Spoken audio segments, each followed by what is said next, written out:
discussing more on encryption, whether breaking it is a panacea for addressing security issues online. We will actually try, we have speakers here who would be sharing their perspectives, followed by, you can ask your questions when we have the Q&A, and please feel free to put in your questions into the chat box before that. So if you look at the scenario today, we are in a networked world. We are using a lot of data. We are communicating, and this has also given rise to a lot of threat. And that is what has led us to adopt end-to-end encryption. Encryption actually helps to secure online communication, protect commercially sensitive information, build trust, maintain confidentiality of the communication. However, criminals and terrorists are also using it, and this has led law enforcement agencies, governments, child rights activists to express their concerns that encryption is actually helping criminals and hampering them from getting the evidences needed for investigative purposes, and also causing harm to public safety. Across the world, we see various manifestations of this thought. For example, recently China blocked the TLS 1.3 that uses a setting called the encrypted server name indication. Similarly, there are conversations in countries such as India, Australia, UK, US, EU, who are now asking companies to create exceptional access. However, the proponents of encryption argue that providing these exceptional access may actually weaken the network and make the internet less safe and vulnerable.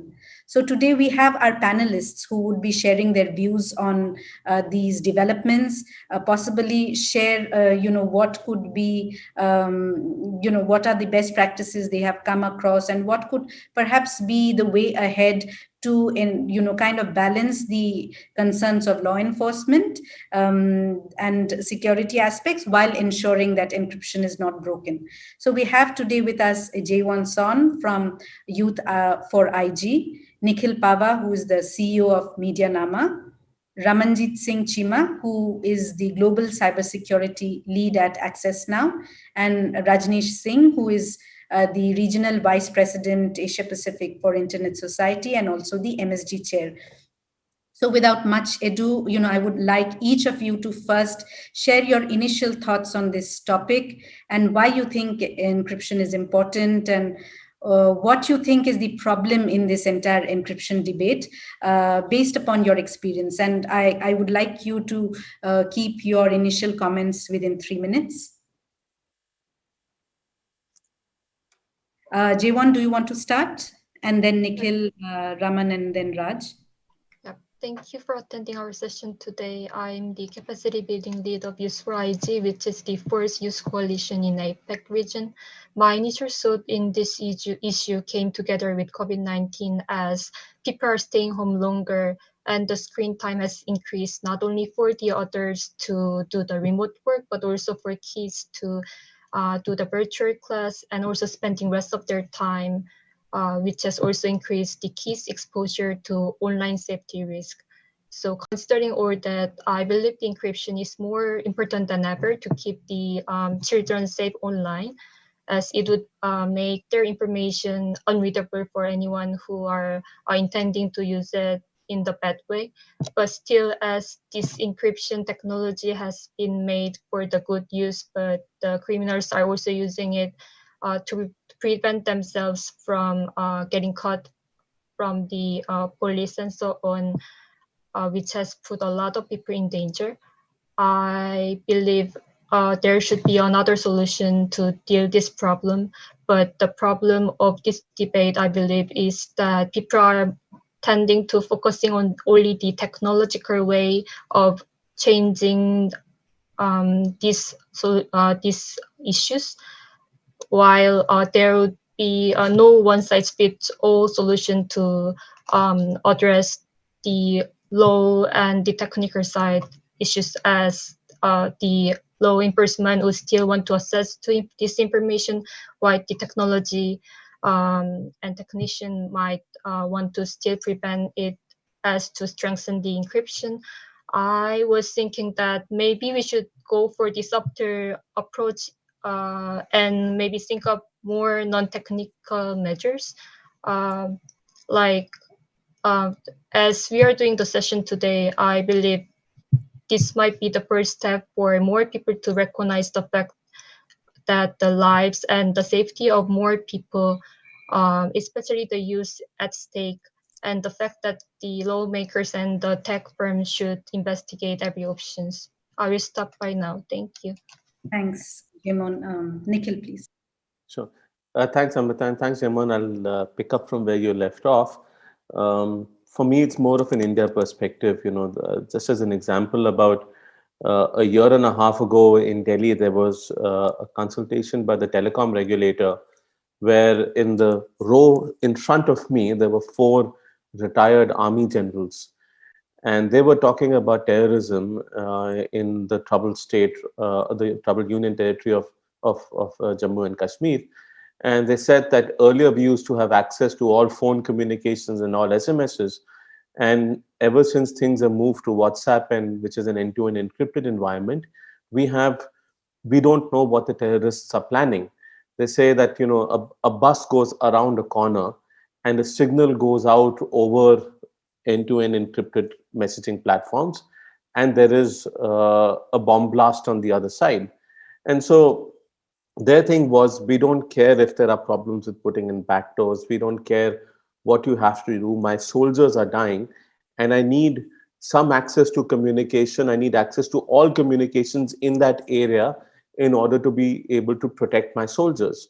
So the first key hard argument to deal with when it comes to encryption is, what about the terrorists? Because just as people like you and me use end-to-end encrypted platforms, what about terrorists using those platforms? And then if there is going to be a reasonable restriction to even the right to privacy, where it's important to break privacy at times in order to enable protection of society at large, even if it's in a proportionate manner, how is it possible to do that in an end-to-end encrypted environment where it's an all or nothing scenario, right? So terrorism is one area where India has faced a hard question on encryption. The other is misinformation. Over the past, I think just until about a year or so ago, for a year and a half, the heads of WhatsApp, first Chris Daniels and then Will Cathcart, had to come to India to meet India's IT minister because of concerns related to misinformation on WhatsApp. And India began a process to modify safe harbor provisions in order to ensure that there is traceability of an individual even in an end-to-end encrypted environment. And so misinformation in India has led to India having the highest number of internet shutdowns in the world. There are riots, people get killed. There is misinformation that has led to lynching of people. And it's difficult to argue with that situation, although there are alternatives for misinformation in terms of dealing with it. And frankly, law enforcement should be dealing with the actions that people take on ground. But access to what the law enforcement agencies want is access to the source of the originator of that message. The third area where there's a hard question to deal with is related to child protection. So a parliamentary committee in India has recommended that to protect children, you need to have law enforcement agencies should be allowed to break into an encryption because they need evidence in order to prosecute someone. So, the kind of questions we're hearing in India are, is there a way of enabling access to all messages from a particular source without impacting end-to-end encryption? Are there ways of gaining access to groups, and many of these groups are secret, in order to gain access to what sort of communications is happening, for example, related to child pornography? Is there a way to search these platforms for what kind of messages are being shared? So we are in an almost like an all or nothing scenario, where in an end-to-end encrypted environment, we have privacy and there is protection for everyone.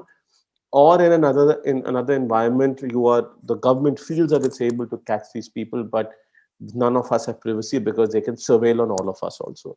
So I think in India, we're grappling with these really hard questions, and we are coming to a head. There are cases in the Supreme Court that might go one way or another.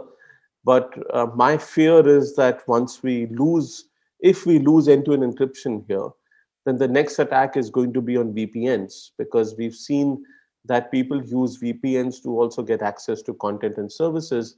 And those environments are just as hard to penetrate for law enforcement agencies as end-to-end encrypted environments are. So I'll stop there. This is on the India situation. I'm sharing a few links on chat that might be useful reading for you to understand what's happening here. Thanks, Nikhil. Raman, would you like to share your perspective on this debate? Thank you, Amrita. Just to first check, can you hear me clearly right now? Yes, absolutely. We can hear you. Great. Good morning, good afternoon to all of you, wherever you might be. It's excellent to always have a conversation on encryption, and I get to be the forthright, honest member on the panel. The question is, will breaking encryption be a panacea? Short answer, no. Longer answer, you must remember that encryption is now the status quo. Every day you will use an encrypted messaging service, whether it's WhatsApp or Signal. You will access encrypted content through other ways, particularly very commonly through an adaptation of encryption called HTTPS, hypertext markup as secure, which means the website is secure when you log into it, and numerous other sources of encrypted secure communication. And the important thing to remember in these conversations is therefore what often is the sort of proposal coming occasionally from various different actors in law enforcement and government is the sort of idea that they're not saying, let's completely break encryption. They know that's a hard case to establish. What they instead are often actually trying to suggest is give us extraordinary legal powers or legal facilitative mechanisms to occasionally perhaps undermine or create a bypass or do something else. Now, the answer to that is less necessarily sometimes a rights-based answer. I work for an international human rights group that works in this space, but actually a security answer, which is that creating these sorts of mechanisms or bypasses or occasional powers to actually weaken security as a whole. And the problem in our space is we often use bad analogies or heavy-handed analogies, but I'm going to be guilty of using one here. Now imagine that you have locks across houses or your offices in a city, and the city police say, give us an ability to have a skeleton key, to have a way to be able to get into your premise, to perhaps prevent misuse or to investigate sometimes. Trust us. Fine, let's trust the police agency, even if they have a bad history, bad record of doing this. The bigger issue is that once you create that technology or that mechanism, others will have access to it too. A locksmith will have access to it who created it. Potentially the private vendor who the government uses to store it will have it there. Leaving aside the sort of not even official misuse. Imagine one particular police actor themselves went offline. So those are sort of the problems there. And the important thing to remember with encryption is these are not new arguments. The field of encryption, and I strongly recommend you all just even type encryption policy in Google Scholar or your search engine of choice. You see a wealth of literature from the 1990s, because the reality is essentially that as digital communications has started touching every part of our lives, this conversation about government intervention has been there. A noted academic, Peter Swire, who also used to be on the Obama Privacy and Law Civil Liberties Oversight Board, Peter Swire has a useful point and an illustration to bring here. And his point was that in the mid-1990s to end 1990s, it was actually the golden age for data access for law enforcement, because everything that was offline or on analog communication, hard to tap, was now digital communication that everyone could access. And what's happened since the late 90s to the late 2000s has been that some of this communication has gone dark, to use the term that US law enforcement or others use. But a large amount of it is still accessible. And therefore, in this conversation, we must remember that the problem is that law enforcement is trying to make a case that they want to be able to access or tap or surveil any form of communication at any point of time, and encryption can be a limitation on that. They want action taken against it. These aren't just hypothetical things. In Australia, for example, a law was passed that allows the Australian government to force technical measures in encryption. The Indian government has brought up various different proposals on this, but has not really advanced it. And then you have actual countries who have gone ahead whether it be China or whether it be Russia that passed a legislative package a few years ago. But I would in fact, again, emphasize that it is democracies who we must monitor here, because democracies are sometimes coming up with problematic proposals. And as we'll get deeper into the conversation in this debate, I hope you all see some of the resources that are out there. I think it's striking that it's normally digital security experts, not civil society people sometimes, who are the strongest in defense of encryption. And their point is to say that encryption, defense, and robust encryption policy is actually to ensure that everyone has access to secure communications, not just the military, not just VIPs, not just elected lawmakers. Everybody has access, because today, in reality, you have access to incredibly strong communication that others don't. And the other thing I'll leave you with is that encryption is here to stay, which means that if you undermine mass consumer encryption that we use, bad actors will still keep using encryption of their own. Anyone who believes that terrorist groups do not have encryption capabilities or access to their own, or organized crime don't, well, I encourage you to just open up Wired magazine and read the stories. There are entire companies that have been deployed now by mafia operators and others to deploy encrypted phones and other technologies there. And why I point that out is that if bad actors have the technology, don't take away this incredible security technology that all of us today at APAC, IGF, and elsewhere make access to, or in fact, this very conversation right now is happening via an encrypted channel. I'll provide you some more resources in chat, and I look forward to conversation through the rest of the session. Thanks a lot, Raman. Raj, would you like to come in? Yeah, and I'll try and be a bit shorter than my previous panelists in the interest of time. I will also, let's go back to what the session title is. And if I break that down, it's basically asking, does breaking encryption solve security issues? Obviously not, because first, I think we have to realize security is multidimensional. It's got many, many layers. And I think things are getting a bit conflated in a lot of these discussions that we're having around the world, that, if we can break encryption, we can solve all terrorist issues, we can solve child protection issues, we can solve a whole bunch of other things. That's not the case. Because fundamentally, encryption is about trust.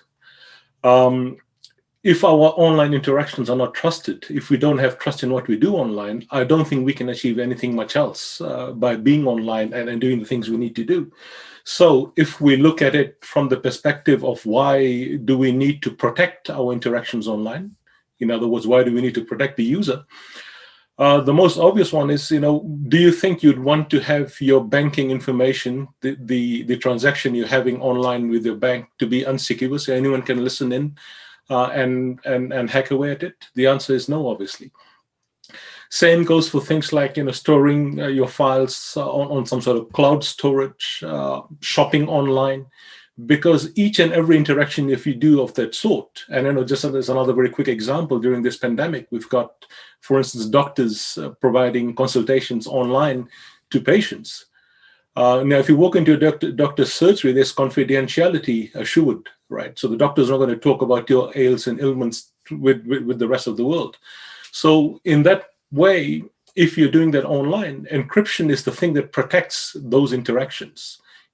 So if we start talking about breaking that encryption, there is no secret bullet, or secret vector, if you like, where only the good guys can have access to encryption breaking technologies, and the bad guys will be forbidden from entering. In fact, it's quite the opposite.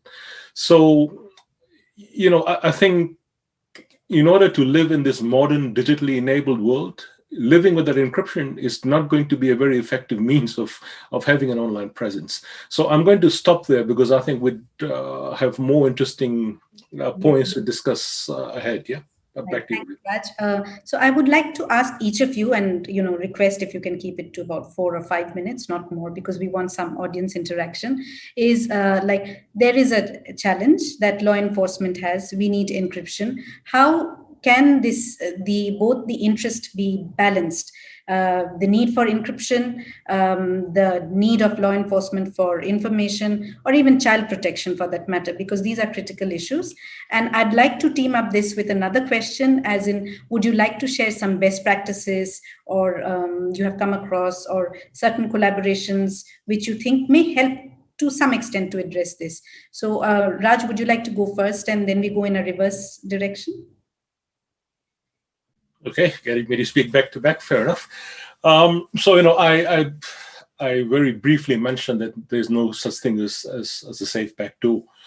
And if you look at all the attempts that have been made, be it from the traceability angle or be it from intercepting communications, the example given earlier about the military and law enforcement wanting access to these communications to save soldiers.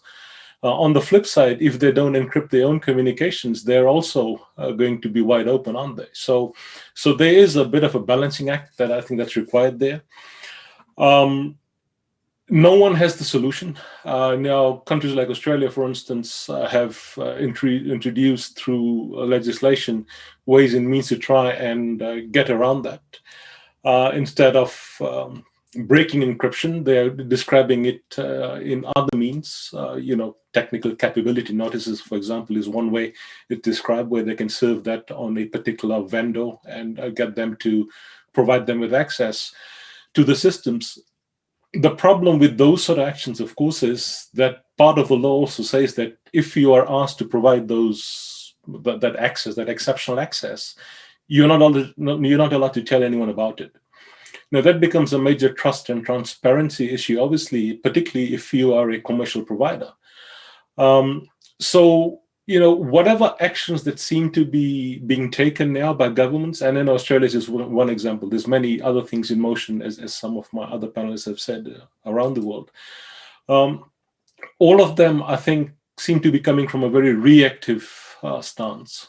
So I really think there needs to be some deeper discussions on, for instance, if a law enforcement agency says we need that access, the question that I think has to be asked is, okay, why do you exactly need that access? And the thing that you need out of that access, that information, can that also be provided to you by other means?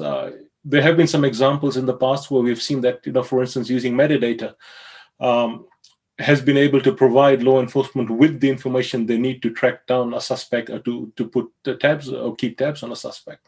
So, there are other ways and means to do it. And I fear what's happening is that encryption is seen as an easy target that, if we break the encryption, we'll get all the access we need. That is not the case. And time and again, that's been proven. So, I look forward to what my other panelists have to say in and around this. Yeah. Thank you, Raj. Raman, would you go next?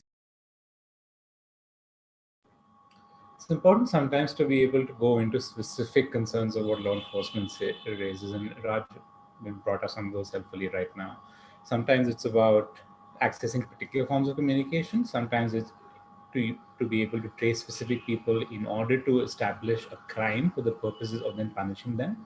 But what's also not talked about is that a large part of this is actually often for people claiming access to it for intelligence purposes. It's actually not for law enforcement. It is for the ability of states and other actors to get information in advance of activity.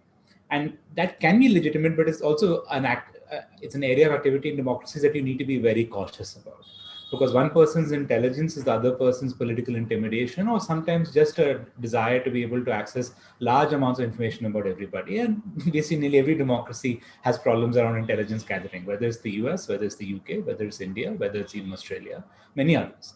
But why I mention that is that sometimes we forget that the worst examples you'll see about, for example, child sexual abuse imagery sharers, other actors, the live ticking time bomb examples, etc., are actually not a large number of the use cases sometimes proposed by government agencies. It is the general ability to collect information and intelligence. The issue even then isn't necessarily about being able to target a specific person.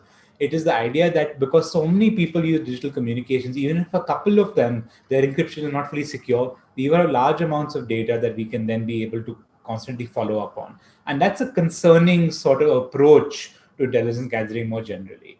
The other reality is that over the last 5 years, law enforcement, government actors have been using alternatives to generally trying to weaken encryption. They have hacking powers, which they are actively using across the world, legally and illegally.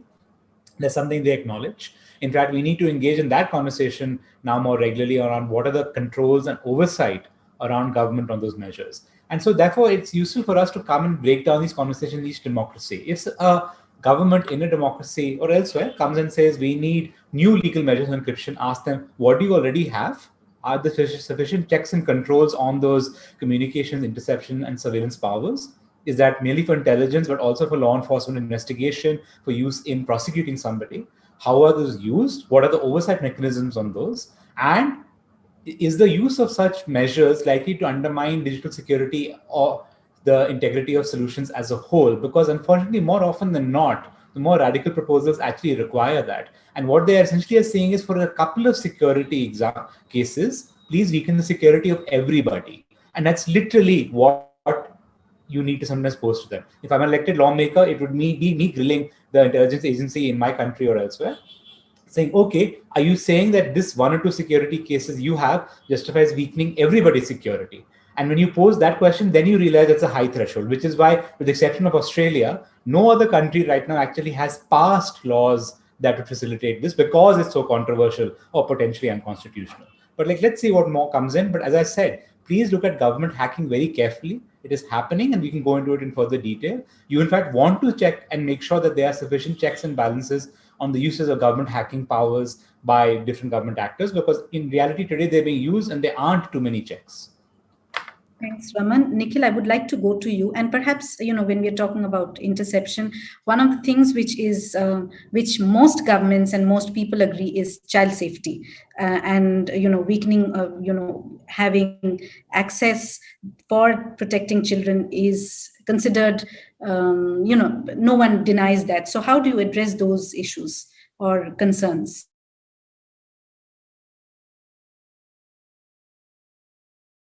Sorry, I just realized I was on mute.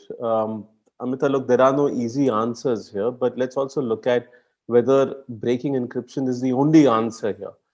And we have seen in the past that there have been, you need to break one person in an entire chain in order to gain access to more and more and more people that might be in groups that involve, child sexual abuse material, especially.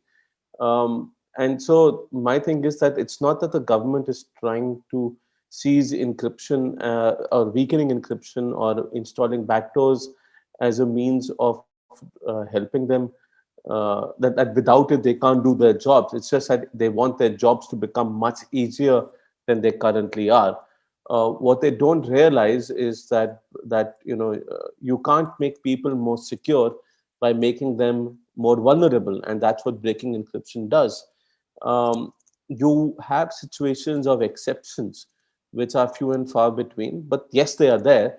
But the exceptions cannot be used to define the rule for everyone, and that especially at a time when governments, do not exhibit transparency and accountability, and even in terms of how they use technology in order to gain access to communications, in order to gain access to messaging services. Like, we still don't know, or there is no concrete proof, or there's not even an acknowledgement, although there's also not a denial of the fact that the Indian government used the Pegasus software from the NSO group to spy on people in India, on certain groups in India. So when there's no transparency and accountability of intelligence agencies and also of law enforcement agencies, how do we as citizens trust that governments are going to use these extraordinary powers of interception in a manner that is responsible? And I think there is a great deal of mistrust there. But at the same time, there is this very strong push to use the exception to define the rule. There is no such thing as a safe backdoor, as Raj said. And we also have to distinguish between access to communications information for investigation purposes versus access to these communications for intelligence purposes. And those intelligence purposes could be harmful for democracies themselves, because there is no accountability of surveillance agencies, especially in India. So, like I said, there are no easy answers here, but there are difficult answers, which is old school legwork, old school for misinformation, go from hop to hop to hop to try and figure out where the source of the information was. This is just governments trying to make their jobs easier, and they will end up compromising everyone's safety. Thanks, Nikhil. Jaewon, I'd like to come to you. I would like to have more of the youth perspective in this discussion, as in, how do you see the debate? What do you think would be better approach? Right. I personally think that not many youths really have better understanding about the encryption, privacy, and how to prevent themselves from such a crime. And because of that, they do not really aware of the fact that they are actually in the situation of having all the risk when they're actually having it. So I think it's really important to educate the youth about the privacy encryption, and maybe to teach them like which website they should be using and which encryption application that they should be using it, such as like turning off the GPS and everything. I don't think many children know about the fact that like they're getting traced if they don't turn it off and stuff like that. And according to the statistic, many children are meeting the people online without having any other thought that it might be dangerous and stuff. So I thought maybe initially we should start to teach the parents how can they educate the children, and then maybe have more easier kind of education materials for the children to understand this better, for keeping themselves safe and while being responsible in the future, as we need more responsible netizens in the future to nurture themselves into a better citizen and better leaders. In terms of child pornography and Korean cases, in Korea, there was recently a case where some Koreans have used the Telegram to sell the child pornography. And Korea had the initiative where they had international cooperation with 35 other countries. And in the end, they traced all the Bitcoin transaction and getting caught over 300 individuals and save a lot of the child who has been abused with this technology and everything. And US even asked maybe they can take the person back to US since they have more kind of severe penalties compared to Korea. So in this regard, I believe it is really important for having more international cooperation between countries, as the data go beyond the countries even when the legal binding is within the geography. So, but beside the international cooperation, as we also need to take care of those national responsibilities, Korea has recently working on raising the penalties on those sexual harassment and the child pornography. And regarding the international cooperation, I've also thought that regarding developing countries, as it has been important for having more strengthening encryption, maybe some developing countries might not be able to come up with the encryption and all the advanced technology, which might prevent them into having more online safetiness and maybe put them in the risk more than ever, which might put the digital divide between the developed and developing countries. And again, I think this brings more needs of having international cooperation between countries, and maybe the countries with better technology might be able to go to developing countries and maybe support on how to have more secure data and more encrypt technology in this sense. I'll stop by now. Thank you. Thank you, Jaewon. Capacity building, more cooperation is something which you highlighted, a better understanding of the issue. Mistrust in this entire discussion, more dialogue is something which the other speakers also harped. Before I, ask the speakers for other comments, we had 3 questions. I think Felicia's was addressed by Raj and Raman in the chat. There was a question from Kapil Goel, who asked, India needs comprehensive security framework to address encryption issue. May I ask a possible solution for next billion citizens? The second question was from Yik Chan Chin, who asked, do you agree that there are legitimate bases for having backdoor required by the government? And there was also a question by Joyce Chen, who asks, I'm interested to hear what speakers think of encryption in the context of lawful interception. what can be done to increase transparency in cases of lawful intercept? From the speakers, who would like to take which question? As in, I leave it to you. I'll try and take a quick stab at all three for myself and hand it over. So just on Joyce's last question on lawful interception, that it's really a context-specific conversation. It depends on country to country. The first thing really to see is, does your country have a legal framework that matches international standards of necessity and proportionality when it comes to communication surveillance? I encourage you to see the website for necessaryandproportionate.org, a project that the Electronic Frontier Foundation led with many organizations several years ago, on guidance specifically on how international human rights law applies to communication surveillance, including transparency. Do you know how many requests are going in? Are you notified when a request goes in? Are courts enrolled in the process? So that's a much longer thing, and I'll leave that be. And the question about India and its encryption, policy framework and document.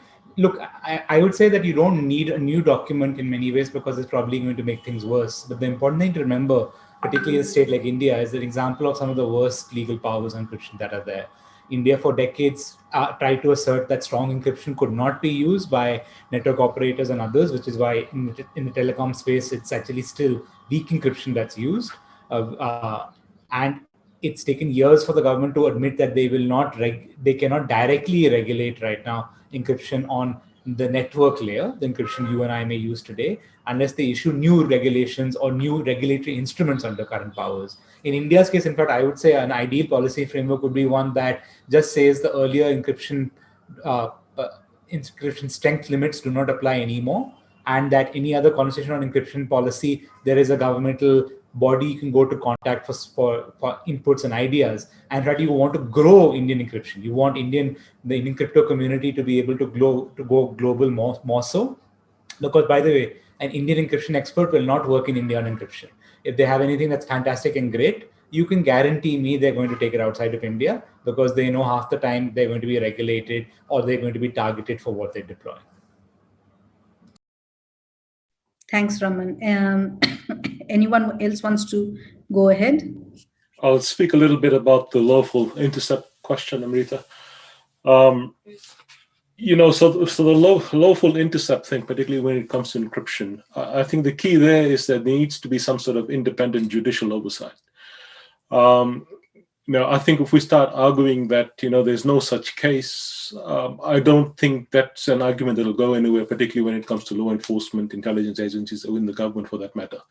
So, as in the old telecom ways, where they could do a lawful intercept, if you want to do something similar in the current modern digital systems we have, and if there's no other alternative, then at least there needs to be a process in place where there is some sort of judicial oversight, that there is some sort of transparency and accountability as well at the end of the day.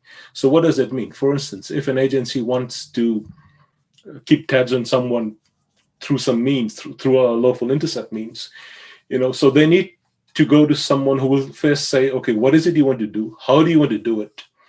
And after you finish doing what you're doing, we want to know, what did you actually achieve? Obviously, operational information may not be shared, but that's fine. But you still need to know that, if I ask for this particular intercept, did you actually achieve your aim? Or was it just a big troll just to try and see what you could grab hold of? So that having that clear accountability and transparency, as well as, what did you achieve out of it, is very, very important. That, unfortunately, I think is missing in large parts. Even if we look at the Australian law, for instance, there was a review recently by, it's a long name, INSLM is the acronym for that. That's one of the things that came out of that report, which said that basically, that oversight piece was missing, because right now it's all done in secret. And, if the person doing the intercept decides whether to do it or not, that's not very accountable, is it? So, some sort of oversight mechanism, which is independent, I think would be very important. Back to you. Thanks, Raman. Nikhil, would you like to go in for a question to respond, or would you like to respond to the next one? I'll take the next question, actually. Okay, great. So, Anupam, would you like to Would you like to share your question aloud, or should I read it out? Yes, Amrita, thanks for this opportunity, Amrita. So my question is there a business case for having differential obligations of encryption for B2B scenario and B2C scenario? So what law enforcements are particularly looking at is a B2C kind of C2C kind of scenario or B2C kind of scenario. So businesses might get impacted if the encryption is weakened. So what is the thought of panelists on this point? Well, Anupam, citizens also get impacted if there is a differential obligation for citizens as well, right? I think citizens have as much right to protection of their communication. And I think, as I'll go back to a point that I also feel very strongly about and Raj made earlier, is that it is essentially about trust. If you have the government being able to look at all communications and willy-nilly without enough checks and balances. Remember, India in particular doesn't have a surveillance law. There is very little accountability for surveillance agencies in India. And so if you have a situation where, and even if you look at the data protection bill, there's pretty much wholesale access to data that the government wants for itself. Under those circumstances, I think there's an environment of low trust when it comes to government, when it comes to law enforcement agencies from citizens. If you look at primetime news over the last year and a half, privacy has been front and center of many conversations. And when you look at the NSO hacking case, that was again, where there were activists who were surveilled allegedly by the government using exploits. That was again primetime news. These are issues which citizens are concerned about. So I don't think that, I mean, you need, for both citizens and businesses, you need to have strong encryption in place, and you need to ensure that the law applies equally in terms of protecting our rights. I don't think weakening encryption specifically for citizens is an idea that will be accepted or is acceptable. I just wanted to quickly just mention this one pithy thing. If you're saying, is there a business case for B2B and business to consumer to be different, I'd say no. And by the way, in a space where a business can be 5 people, how do you distinguish between 5 consumers and a business and enterprise solutions? And the reality is, if you talk to the people who deploy encryption at the back end, they will say we're being used everywhere, right? When businesses cooperate and use WhatsApp, Signal, and many other mechanisms, etc. So it's just unfeasible. And I just make this recommendation. Don't take an earlier telecom and limited retail model of difference between B2B and B2C and apply it to basically a digital security layer that is now a foundation for everything. And that's why it's concerning, but happy to chat about it more offline. Thank you for the question. Thanks, Raman. Chester, you had a comment. Would you like to say it out loud?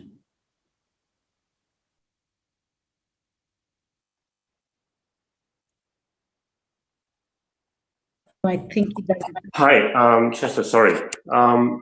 Well, I think it was really clear in comments, so I don't want to repeat that, but it's just that we have, I think we have seen enough examples that, or we have been actually discussing this, encryption, or whether, this, I mean, the essence of the question is about the backdoor to encryption by the government, but I think we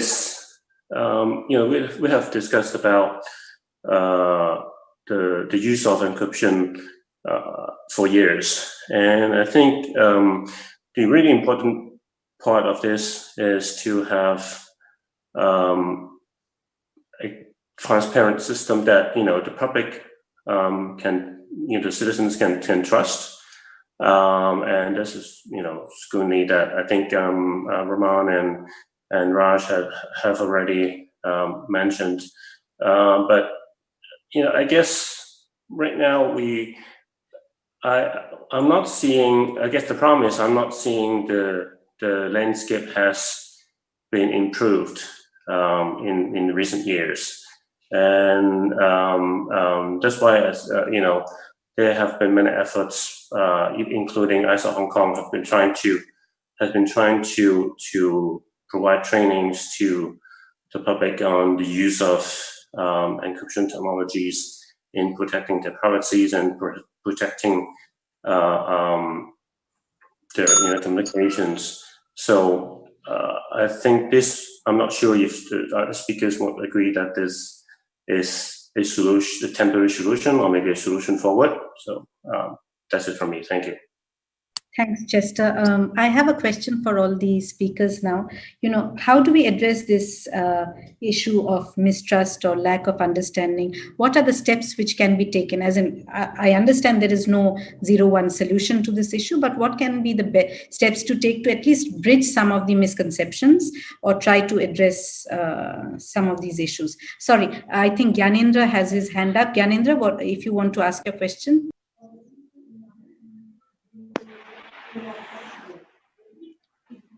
Hello. Yes, we can hear you. Please continue. Thank you, Amrita. This is Dr. Raman from India. In the encryption level in education, we have to develop one advanced level or basic level. How to keep between the reality and what you have studying in the theory? How to develop the basic idea about encryption in education level? Thanks, Gyanendra. Thank you. Jaewon, would you like to start first, and then we go to Nikhil, Raj, and then Raman, and then Raj? Sure.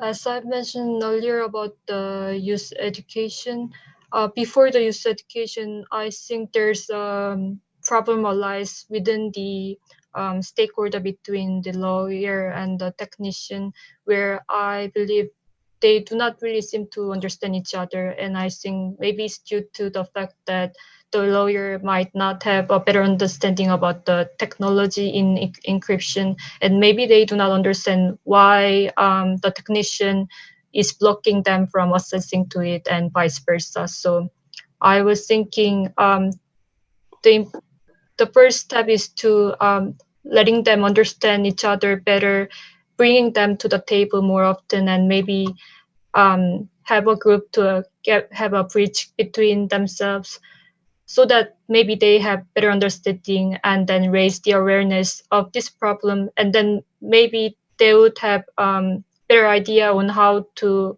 maybe let others know or educate the youth better. So that I thought the initial step would be maybe educating themselves better, and then letting them together to fix on these education issues together, since I believe the collaboration between two sectors would make it more synergies into an education. Right. Thank you. Yeah, as in collaboration between different stakeholders, more dialogue and capacity building is important. Nikhil, over to you. So, Amrita, I think that's a really tough question about what can be done to build trust, right? We are in a situation where there is actually a gradual and now an increasingly fast decline in trust between governments and companies, between companies and other companies, between citizens and government, and citizens and companies as well. The fact is that we cannot trust any environment that we are in, and which is going for the best possible option in terms of us using the most secure environment for our communications even today. At the same time, you are seeing that there are governments who are trying to break into that trusted environment. Now, like the points that Raman mentioned earlier, that there needs to be a show of good faith from the government where they indicate, and are transparent about what they're doing, why are they doing that, there's an elaboration of how what they're doing is necessary and proportionate, instead of asking for wholesale access without adequate governance mechanisms in place.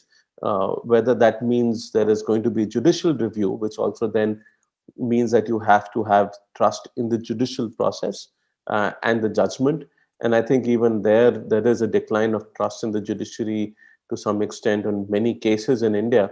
So we just have 10 minutes. I'm just wrapping up. So I'm just saying that that's a much broader question about how do you create an environment of trust between all these stakeholders. And it has to start from those with the most amount of power. And the entities with most amount of power are the government and the companies. And they have to illustrate that they're doing enough, that they're doing things in good faith, and that they aren't belying the trust of citizens. That because what we're seeing is an erosion of trust in the internet and all the services we use. Thanks, Nikhil. I think it's important that everyone starts building the trust. Raman, over to you now.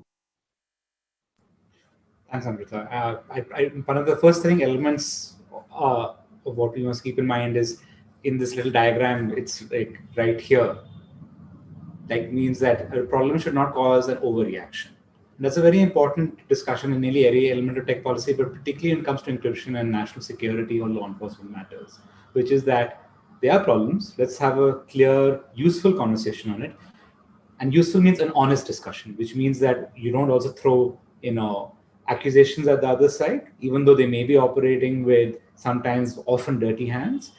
You also don't think that their concerns are not valid. They don't have reasons that they may be factoring in to try and make claims. And then to be able to engage in that. And I'd say particularly in the Asia Pacific region, we actually don't have enough of this. We don't have enough open, honest conversation on many of these issues. There are very few countries that have had, for example, very effective public conversation on encryption. And fortunately, I'd say the two countries where it's been most active, it's not been an honest conversation. India and Australia has seen a lot of posturing, a lot of, I would say, factual, sometimes frankly political claims from both sides without a clear understanding of what's going on. The other element is have the technologists in the room, and the technologist does not mean Facebook. It does not mean WhatsApp. In fact, my other good suggestion on encryption policies, get them out of the room, preferably far away from it, and have a conversation with people who have been developing encrypted communication technologies in your own country, region, and even elsewhere. But start understanding their approach to encryption, what steps would have implications for when you take them. And then, of course, remember your local context. Encryption is normally, especially in the Asia-Pacific region, not far removed from institutional problems around resources to law enforcement, who has access to what powers do they have accountability on that, and don't get away from that conversation, because you cannot separate encryption policy from the real world. And the real world is that we often have messy conversations around what our law enforcement and police agencies can do, their accountability, and the fact that they often claim overbroad powers. And the other realization, of course, for stakeholders in this is you may never get the perfect solution. For example, in a perfect world, you would not have governments conducting perhaps surveillance at all or even doing government hacking. And most encryption people realize that maybe that's a via media. If government hacking happens under a human rights framework in the rarest cases, perhaps that's better than trying to weaken encryption for all. And similarly, government can't come and claim that they need to be able to access all communication at all points of time in order to be able to prevent something from happening. That is the recipe not just for Orwell, for Orwell's worst nightmare.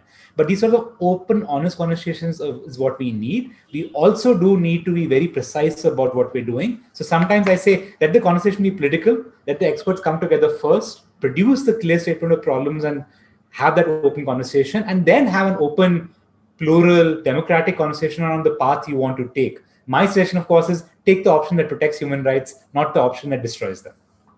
Thanks, Raman. Raj, I would like you to share your comments in 3 minutes. But before that, may I request all participants to switch on your camera? I just want to take a photograph of that. Thank you. Thanks, Raj, Amrita. you speak. So, going back to your earlier question on how do we create awareness between stakeholders and so on. Look, let's be frank about this. Encryption is not a very sexy thing, is it? And it's not going to appeal to a lot of people. So people who are techno-policy inclined, perhaps, as we've seen, we've flogged it to death in this session here, for instance, with the various, they're largely the same points of view, I'd say. I don't think we had differing points of view. But the fact remains that if we want to appeal to a wider audience, when we start talking about encryption, I think we lose them as soon as the word encryption comes out of our mouths.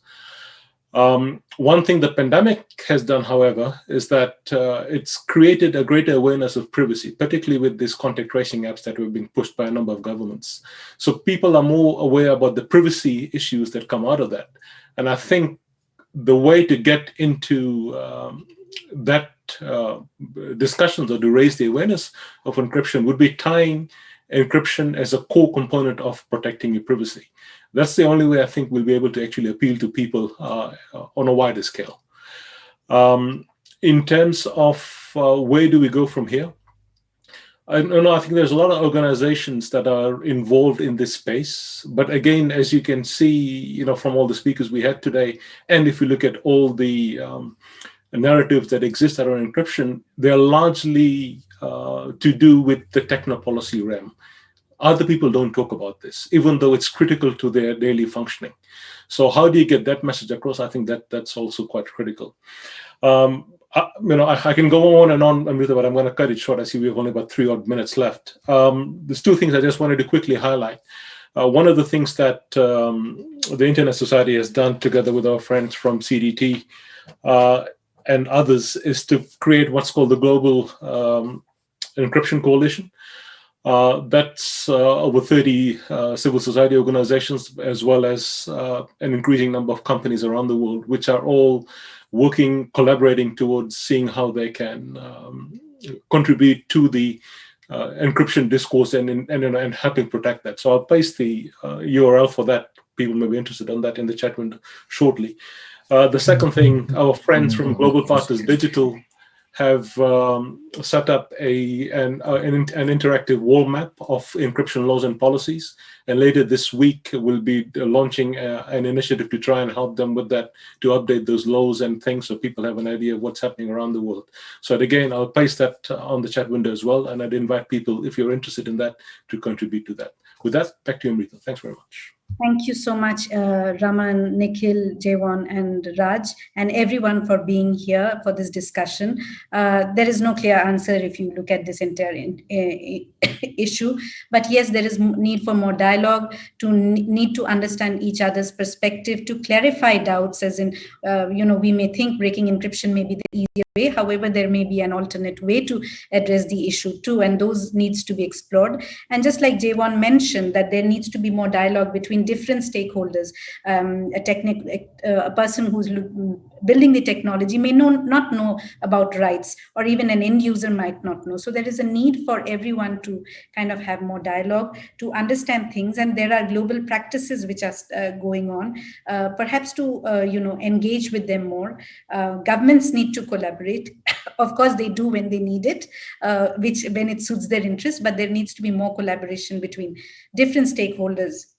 Civil society also needs to be brought into the discussion, just as business, and everyone has their role, and everyone has to build more trust, because today we do have a trust deficit.